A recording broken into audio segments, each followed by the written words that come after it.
3 দিনের বঙ্গ সফরে এসে পুরো হেড স্যারের ভূমিকায় অমিত শাহ।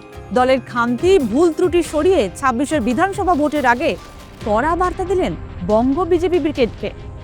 বিধায়ক থেকে সাংসদ সকলকে বাড়তি দায়িত্ব নিতে হবে, এলাকার উন্নয়নমূলক কাজ করতে হবে, ভোটারদের পাশে থাকতে হবে, বিতর্ক নয়, প্রত্যেককে নিজের ভাবমূর্তি পরিচ্ছন্ন রাখতে হবে। অমিত শাহ যখন এই বার্তা দিচ্ছেন তখন রানাঘাটের বিজেপির সাংসদ জগন্নাথ সরকারের নামে একই অভিযোগ। শিক্ষক থেকে সাংসদ হওয়ার পর নাকি তার সম্পত্তির পরিমাণ বেড়েছে হু হু করে। কি করে একজন সাধারণ শিক্ষকের এত সম্পত্তি হতে পারে উঠেছে প্রশ্ন। এমনকি জগন্নাথের সম্পত্তির পরিমাণ চেয়ে আরটিআইও হয়েছে। কেন হঠাৎ জগন্নাথ সরকারের সম্পত্তি নিয়ে উঠছে প্রশ্ন, বলবো এই ভিডিওতেই।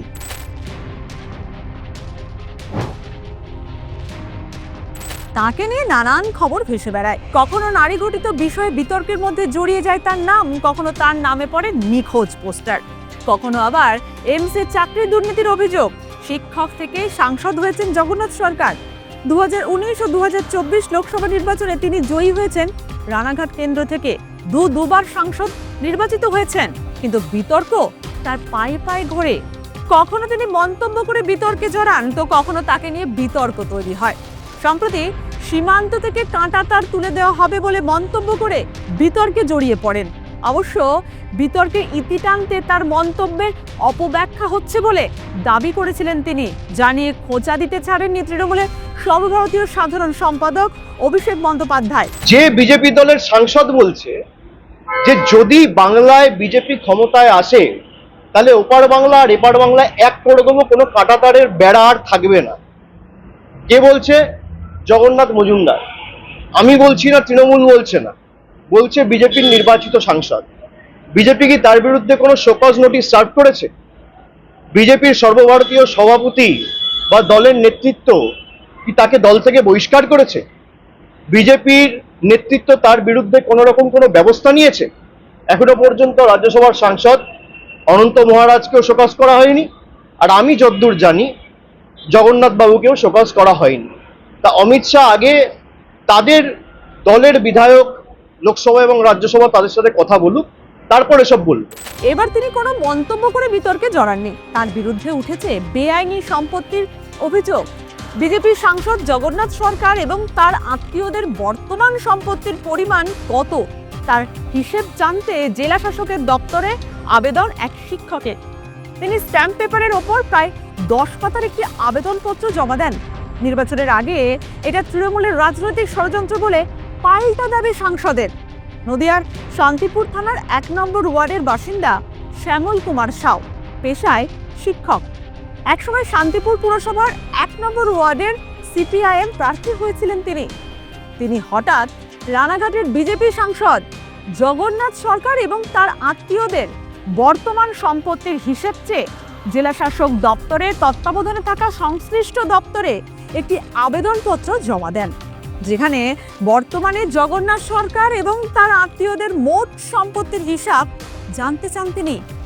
এই বিষয়ে আবেদনকারী শ্যামল কুমার সাউ বলেন, জগন্নাথ বাবু লোকসভা নির্বাচনে প্রার্থী হওয়ার পর ইলেকশন কমিশনের কাছে যে হিসেব দিয়েছিলেন, এখন লক্ষ্য করা যাচ্ছে তার থেকে তার সম্পত্তি পরিমাণ অনেক বেশি হয়েছে। শ্যামল সাহের আরও দাবি, একজন নাগরিক হিসেবে তার জানার অধিকার আছে একজন জনপ্রতিনিধির সম্পত্তির পরিমাণ কত। সেই তাগিদেই তিনি একটি আবেদনপত্র জমা দিয়েছেন। তবে এর সঙ্গে কোনো রাজনৈতিক সম্পর্ক নেই বলে জানিয়েছেন শ্যামলবাবু।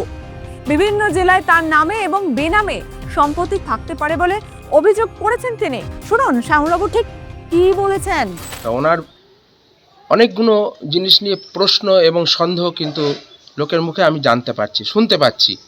তা সেই হিসাবে আমি আরও কিছু জেলাতে আরটিআই করব এবং সেখানকার যারা এসপিআইও আছেন তাদের কাছে আমি আরটিআই করব। সেই সমস্ত যেরকম ধরুন আপনি উত্তর 24 পরগনা, কলকাতা, মেদিনীপুর, হুগলি, কোচবিহার, জলপাইগুড়ি, দার্জিলিং, এই সব জেলাগুলোতে আমাদের মনে কিন্তু সন্দেহ এবং প্রশ্ন কিন্তু আছে। এই সব জায়গায় আরটিআই অবশ্য করে করব।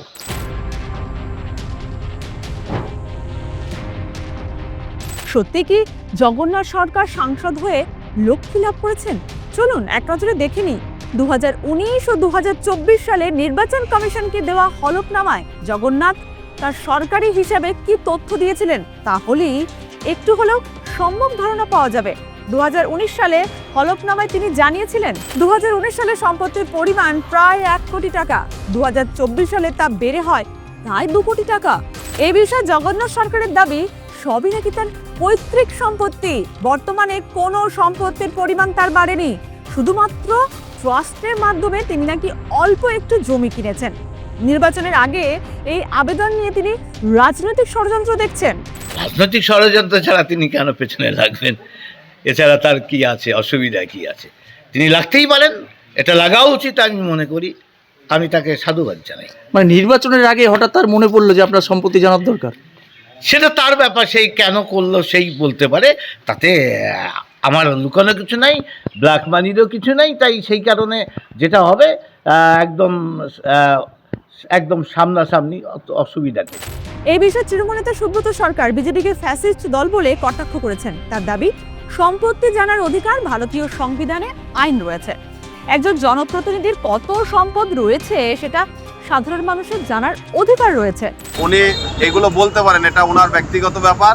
তবে একজন শিক্ষক হয়ে আরেকজন শিক্ষকের প্রতি মানুষের একটা আকর্ষণ, তার সম্পর্কে জানার আগ্রহ থাকতে পারে। আর এটা ফ্যাসিস্টদের একটা পদ্ধতি।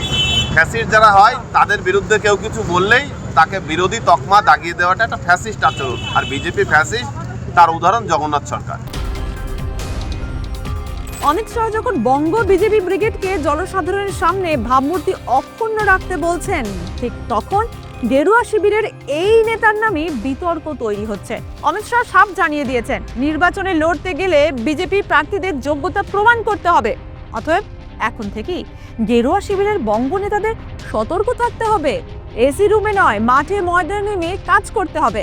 অতএব সুখের দিন শেষ, এবার করে দেখানোর পালা। না হলে ভোটে লড়াই করার কথা ভুলতে হবে। এখন দেখার জগন্নাথ সরকার তার নামে ওঠা বিতর্ককে কিভাবে সামলান।